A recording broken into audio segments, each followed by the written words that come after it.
Hey everyone, I'm Sarah Duncan and I'm here with my dear friend, Dr. Katie Larson. Hi. And we're excited to chat a little bit about another topic that's been buzzing in our world.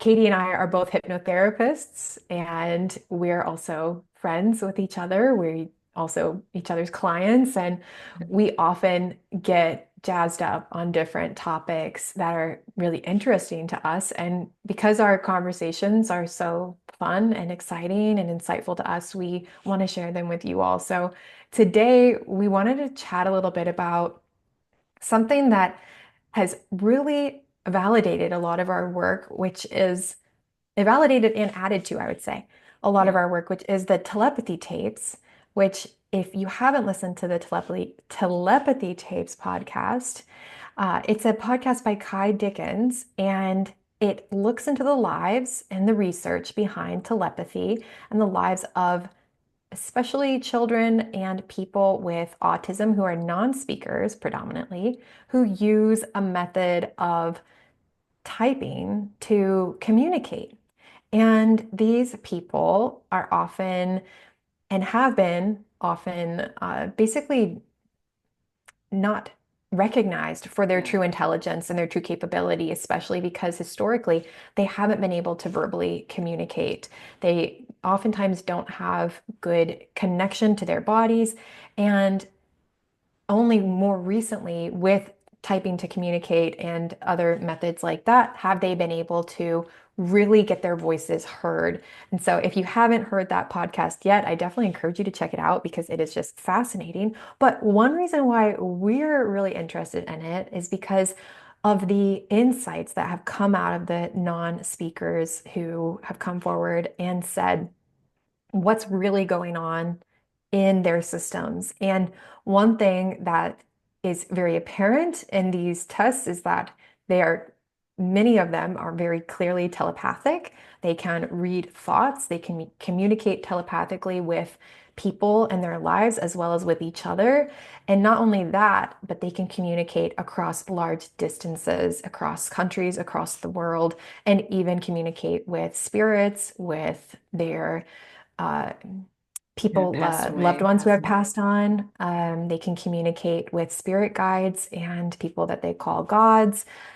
It's individual for each person, but these themes that are coming out of this, a lot of them are telling everybody that, hey, we all have these sensory capabilities. We all have the ability to travel outside of our bodies and to communicate and connect with one another. Some of them communicate through dreams as well. But as I was listening to this podcast, and Katie will jump in here in a minute too, what became really apparent to me was that this is very much similar to the work that we do in trance, which basically helps you leave the body behind and travel to these astral realms, travel to these different places. And just without giving too much of the podcast away, one thing that the people talk about doing across countries, across the world, is meeting on this place called the Hill. And they all use that verbiage, which is really fascinating. And the Hill is a place where they connect, and they have best friends who are on the Hill who live across countries, across the world.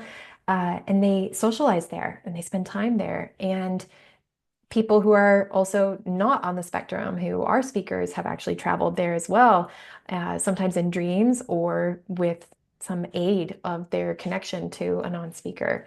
So what we see in our work and what I've experienced personally is that we all have this ability to travel and to experience different realms. But as speakers, and if you're listening to this and you are a speaker, then you probably have a better connection to your body. And what these non-speakers have is some of them don't feel like they do have a body, and so that actually Right. helps them in their traveling, in their ability to connect onto these different dimensions and to astral travel.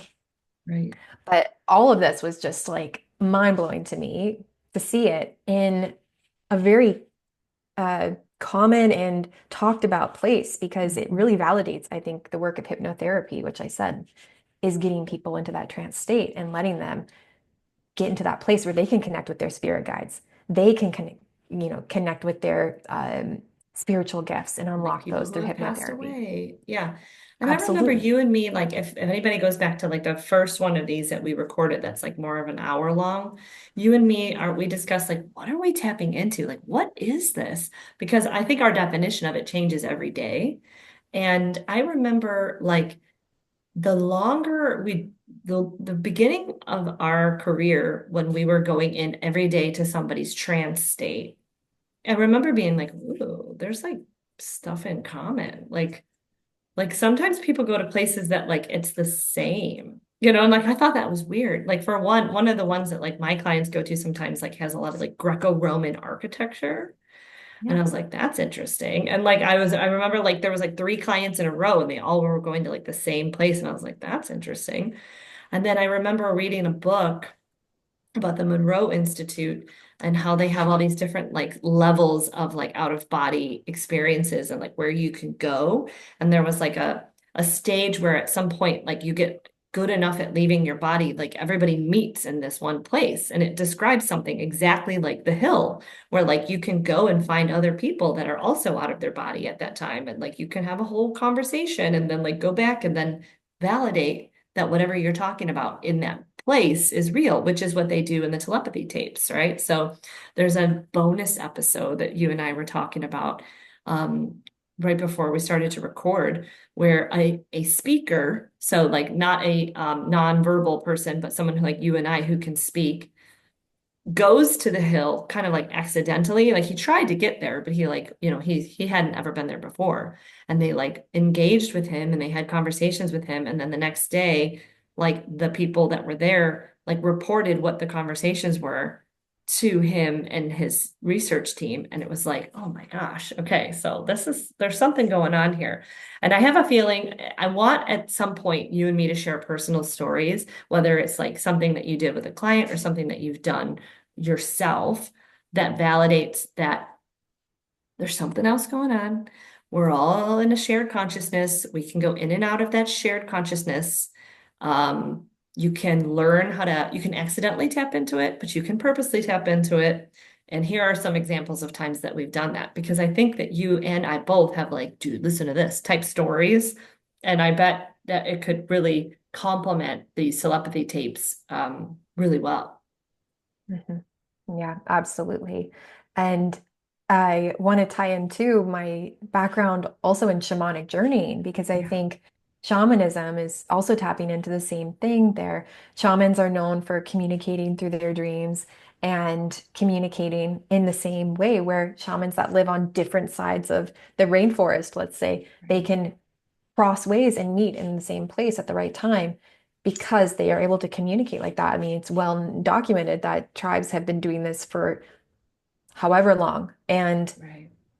I think it's just so validating again, Katie, that we can all do this. Like, this is a skill that Right. we all have, but we've kind of lost it because we get so Mhm. focused in this 3D And we world. don't Like, trust it yeah, sometimes, exactly. Don't right? trust it. Well, we're Like, told it's not possible. yeah, And I mean, that's what a lot of the adults in the podcast had to go through was um, coming to grips that this is actually happening. Like this person is actually reading my mind. This person yes, is actually channeling some type of true information because what these individuals are reporting back, I mean, a lot of it's really beautiful yeah, wisdom and very good guidance for humanity as a compassionate. whole. I mean, Mhm. a lot of them call themselves light workers.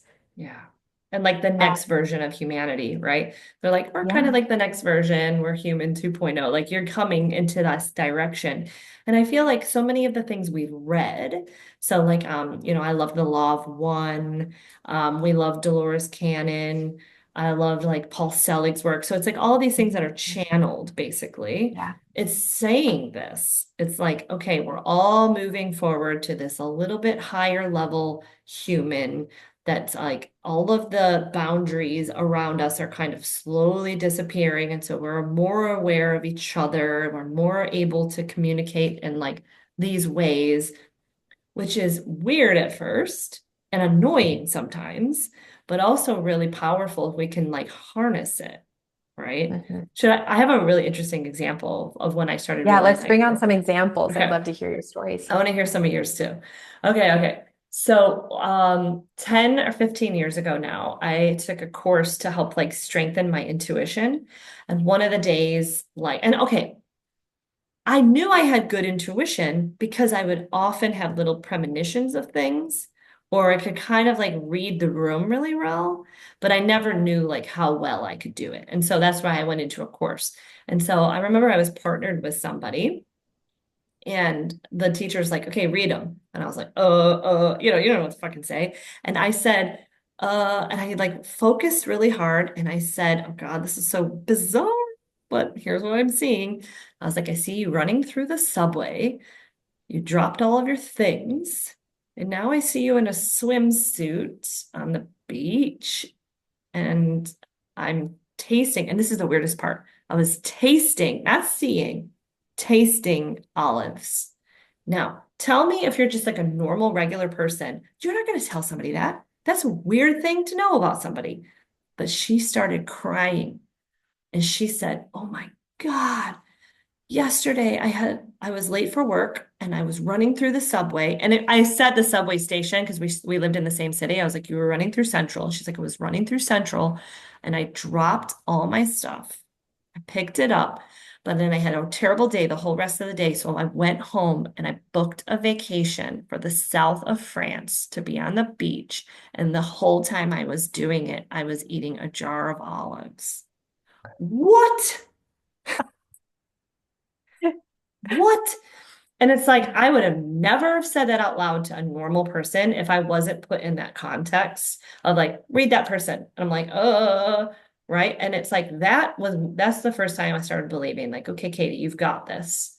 You have this skill. And that was 10 years ago. And I've like tried to improve it more and more and more. But sometimes I turn it off because I'm like, this fucking guy's got a weird thing thinking that he's thinking.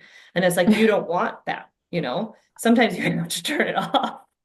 But yeah, that's my favorite story of like, oh boy, this is real. So what you got any good stories about you or Yeah, your when I was client? early in my dabbling with this too, I was taking a course on how to shamanic journey and I was journeying for another woman in the group and we were just supposed to journey and experience a taste of their soul essence and kind of report back what we saw. But I also asked another question too. So I'm in trance and I'm connected with her and I ask her, I get some visions about her soul essence, and then I ask, is there anything else that she needs to know right now? And I see before me a house, and it's getting buried in sand, like buried, just disappearing in sand.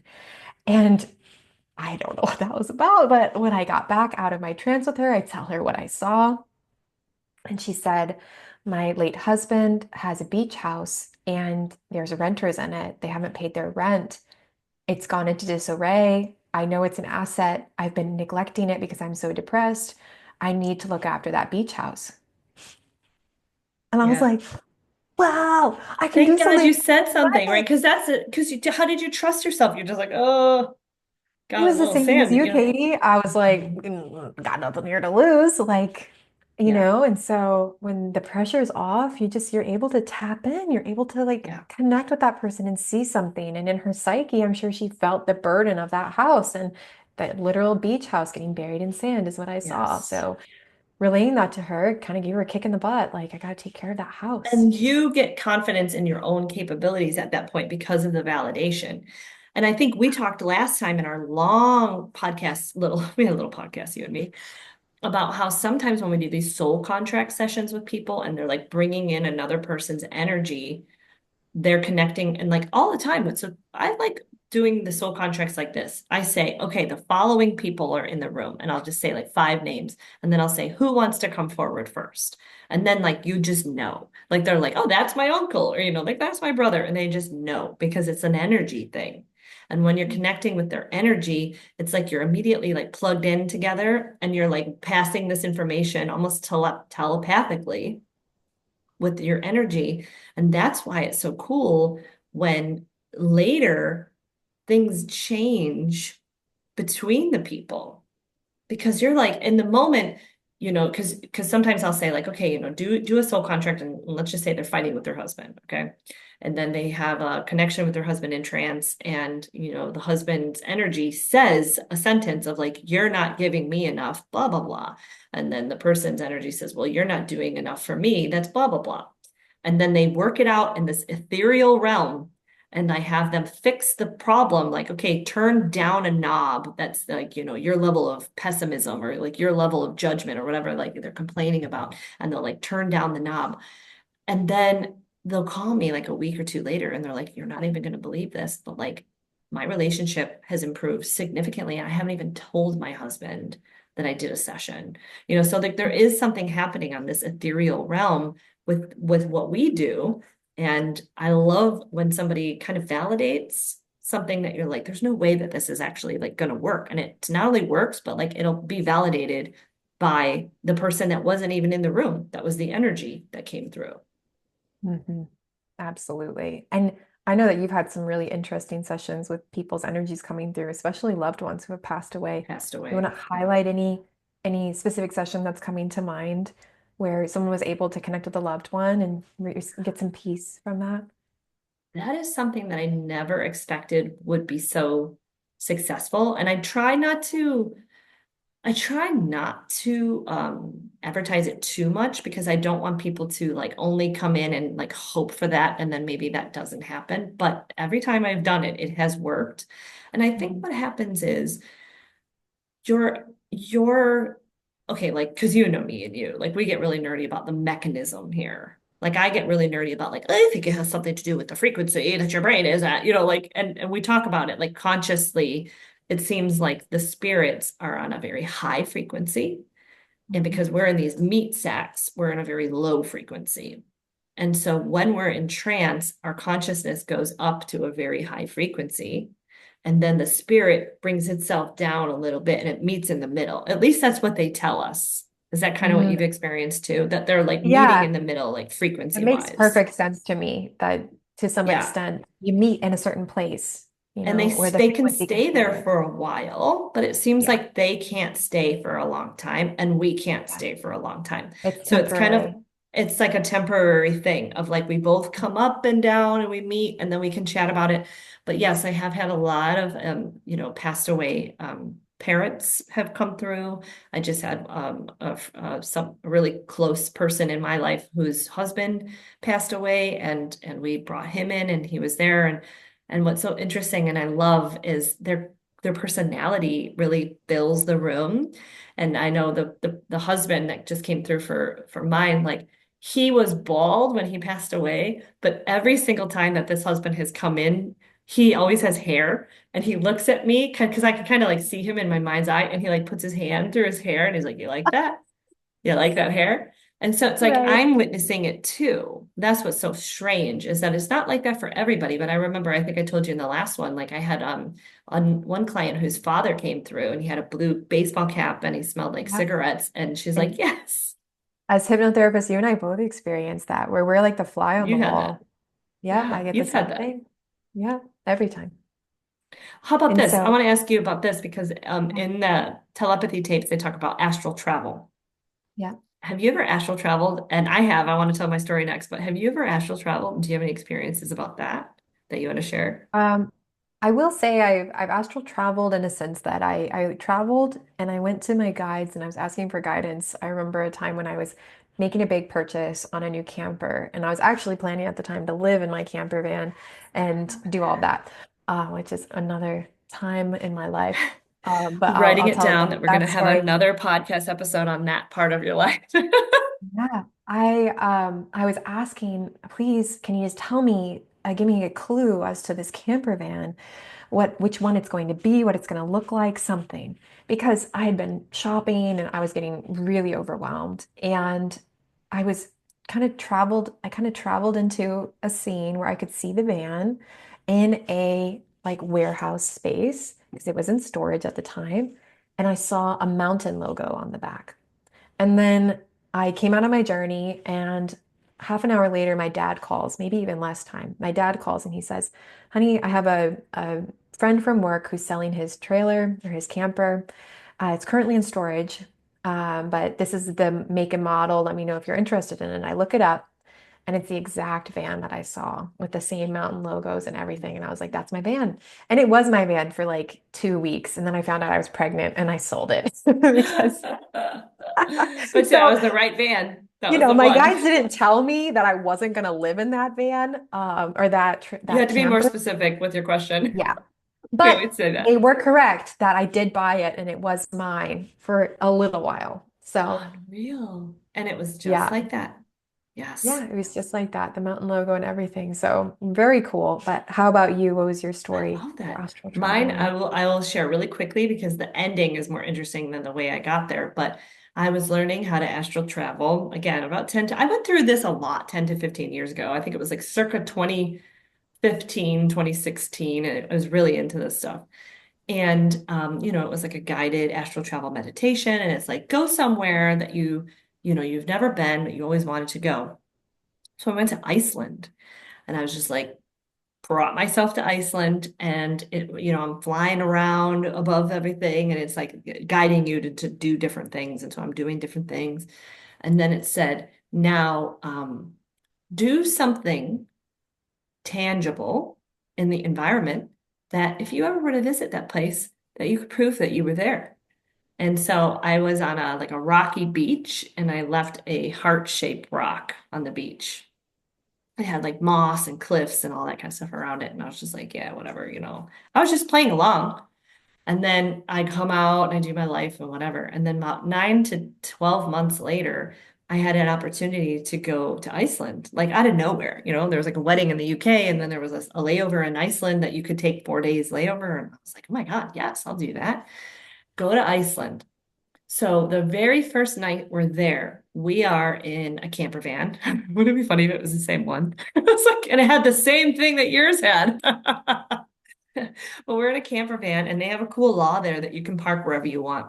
And there was a huge storm. It was like a rainstorm. It was really bad. And my husband's like, I don't feel comfortable driving anymore. I have no idea where we are. But it's like on the map, it seems like we're near some water. So like let's just kind of park off the road a little bit. It seems kind of like a beach or something. Let's just park here because we couldn't see anything because the storm was so bad. We park, fall asleep, and it's like a van life. So you're like sleeping in the back of the van. And the next morning, I wake up to go to the bathroom and it's clear, everything's fine by then. And I open up the van and like the light hits my eyes. I'm just kind of like, oh, and I go and I like squat down and I'm starting to pee. And I look down in the rocks and there's a heart-shaped rock right next to where I was peeing. And I was like, what? And I like look around, and this is the first night in Iceland. I look around and I'm like, the rocky cliffs, the moss, like the algae, and I'm like, "Whoa." And I mean, that was crazy for me because I had kind of forgotten about that heart-shaped rock. I Yeah. forgot about it. And then it was the first thing that I saw in the first morning I was in Iceland. So again, maybe they're Super. all heart-shaped rocks. I don't know. But like the fact that it looked like the beach that was from the astral travel was even weirder. So So Iceland beaches are very specific looking too. That's not like a beach in the Keys in Florida. Like it's a very different style beach. So yes, pretty it was cool. wild. So this Yeah. is okay. Okay, so now we've kind of established this is possible. And like Yeah. I think, these are type of conversations that, over a drink, all of us are like, one time, one time, one time. So then this Yeah. is a like rhetorical question, but I think you and me can answer as much as we can. How do we go from accidentally doing this? Because I think Mhm. a lot of times we're just accidentally tapping into this stuff to purposely tapping in. Mhm. Yeah, I mean, I think the purposeful side, sometimes, you may be called to do it yourself in self-hypnosis, or like I started off with my shamanic journey, and before I knew about hypnotherapy, I was doing journeys by myself, these type of spiritual journeys. And even the kids from the telepathy tapes talk about how they will talk to their spiritual Yeah, masters and their teachers. They'll go and yeah, learn things, and they can access knowledge, the Akashic records, for instance. So right, you may purposefully be kind of playing around in that space.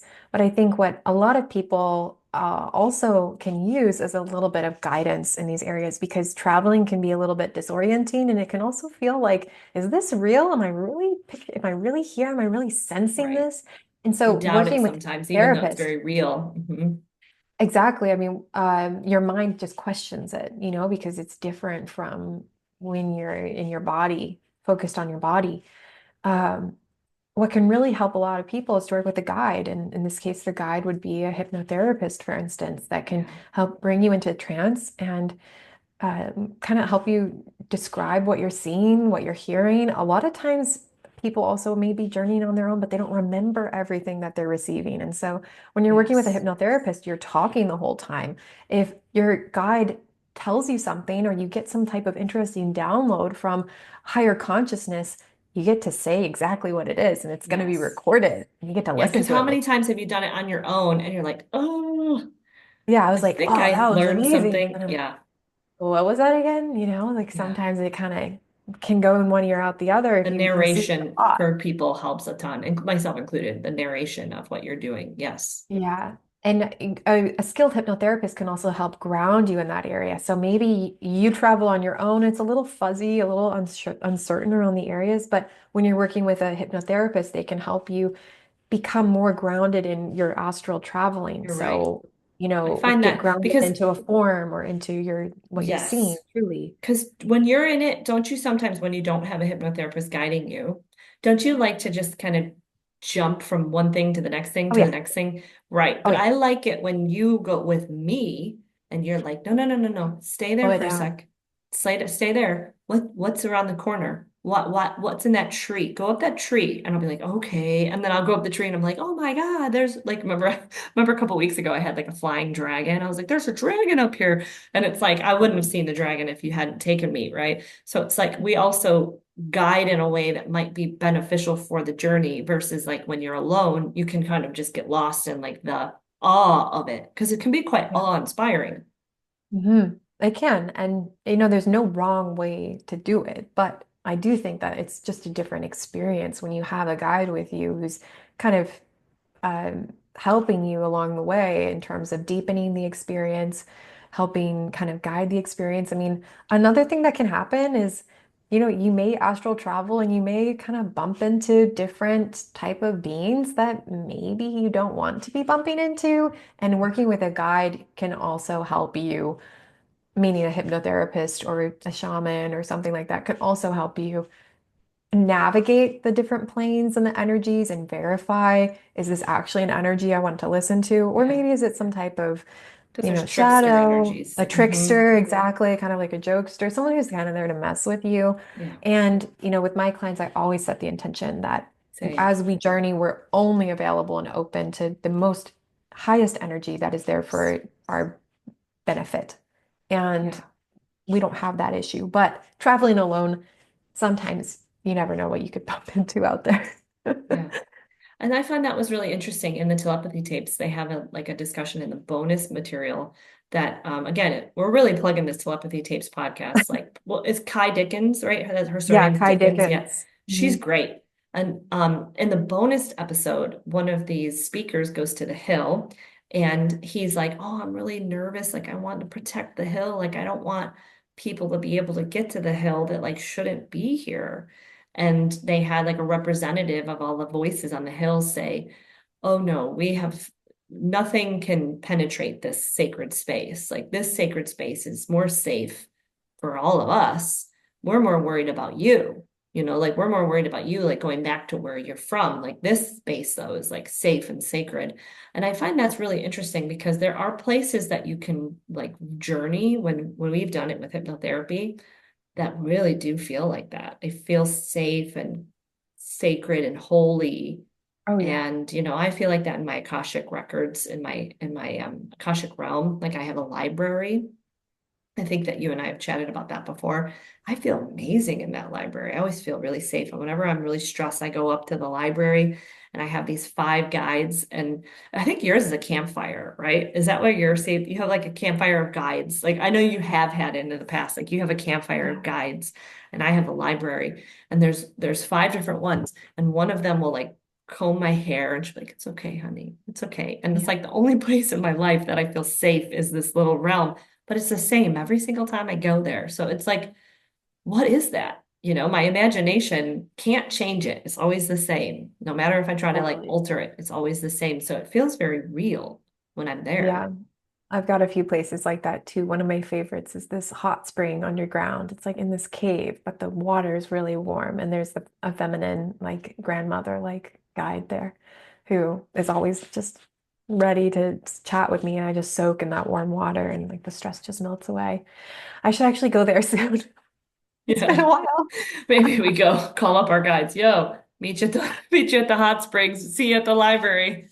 Yeah. But these are good. I'm glad that we're sharing ours with people because again, theirs are going to be different. Like I have one client, like I want to go where hers is. Like she's got this, it reminds me of remember that screensaver in the early 2000s that was like it was like a big hill and it had like blue skies and it had like rolling green grass and like every screensaver on the computers Yes. had that. She's Yeah. got that. And I'm like, oh, I really like that place. Like every time she goes there, I'm like, oh, I just want to stay here. But I'm glad we're telling people that they can do this on Yeah. their own with a guide and that these things are more real than maybe we anticipated. Absolutely. And I think one major reason why I even wanted to become a hypnotherapist was because I got to help people experience these other realms and Right. connect with higher consciousness, connect with their guides, and find healing, find answers, find insights. And I think another benefit of working with a guide like a hypnotherapist is that we can have your questions written down. Yeah. We know your intention. We can ask follow-up questions. So that way you don't have to think about what else you No, want to because you ask. You can can't really just think when you're connect. there. Yeah. Yeah, you can just connect and report exactly what you're hearing, your guides, your ancestor, your loved one, whatever they're saying. That way you don't have to think about what's coming next, and I always tell you my get to clients they really have to, surrender. yes, you can surrender more and you can be in the moment. Because I tell my clients like come with questions because by the time of the session that you're in that highest state of trance, when I say, "Do you have any questions for your higher self?" You're like, "No, I'm good," because you feel No. so good. You're like, "I'm Yeah. good, I'm great," because you're No, wherever no. you're at, like you forget, and then you don't worry there Yeah, in that realm. totally. Like you don't worry at all. And that's why, like, when the hypnotherapist comes in and they're like, well, actually you do. Like your question Hmm. is, what am I going to do about Chad or you whatever? And you're like not even worried about Chad in that moment because you're so blissful. But then the message that comes through is baked in this compassion and love and all that kind of stuff. And so you feel it more than if like you did it in a different way where you were just talking and had to figure it out yourself. Yeah, and I'd say the other reason why, and this is personal for sure, I know you feel the same way, we go to each other when our mental is like too busy thinking about it and figuring it out that we can't self hypnotize ourselves and go Yeah. into trance ourselves. We know that we would cloud it. We would probably Or have you our try to waking like change mind it. shut in. Yeah, it would be too difficult because we already Yeah, I've have done that. too much busyness and too much ideas already of what we consciously think. Yes. So I love working with you, Katie, for instance. I'll come to you and I'm like, okay, I cannot figure this out on a conscious level of mind. Yes. And I am way too conscious about it. I need you to bring me down and get Totally. me to relax. And so I can actually access what I'm supposed to hear, Because not what I'd sometimes I'll do like it to hear. myself. And it will be like, oh, it's not your fault. You're the best. Like, like your ego's there. You're like, that was so not your fault. And then I'm like, was I deep enough? And then I'll do it with you. And it'll be like, it was your fault. But in a nice way. It'll be like, you were very stubborn with that Yeah. person and you did this. And so like a little bit was your fault. And I like that's the difference, right? Is like your ego gets taken away when you're in your unconscious and it's like tells it like it is. And that's really Mhm. helpful. I think we're slowly running out of time because I can hear my kids in the background and they're gonna run in. Yeah. But is there anything else you want to share about you, your work, or the telepathy tapes before we slowly sign off? I would just say to anybody that's listening and is interested in experiencing other realms yourself and just experiencing other states of consciousness, if you're curious about it, reach out to Dr. Katie or to myself, and we're happy to guide you through the process. It sounds kind of potentially overwhelming or um, Or just new. uncomfortable, but it's Mhm. it's actually one of the most relaxing experiences our clients have. And just like Katie mentioned before, you're in such a high frequency that afterwards you tend to feel really energized and good. Like very, very much relaxed and better off than you were before. So we've only ever had positive experiences in that regard, no Yeah, I matter always what tell. type of experience goes through. During Yeah, the pandemic when we weren't allowed to travel as much, I felt like this was the best way of traveling was just going into these inner totally. realms because, you know, and it's like same thing, like what does it cost somebody like 200 US dollars to do a session with us? But it's like you could do that or you could go on some crazy vacation for thousands of dollars. But it's like these sessions are like going to a different world and doing a whole bunch of things and living a whole different life and then coming back in and integrating it and changing your life for the better and it's a bargain. Yeah, that's great. I love that. I'm like, think about a plane ticket, think about hotel Yeah. expenses. Yeah, and you don't even have to get on an airplane to have these experiences. They're like the wildest trips you'll have. It's wonderful. Well, if you are watching this and you want to have more little podcast like conversations from us and different topics that you would like to hear us chat about, you can put it in the comments and we will record more. But until then, thank you for joining us. Take care out there, everyone.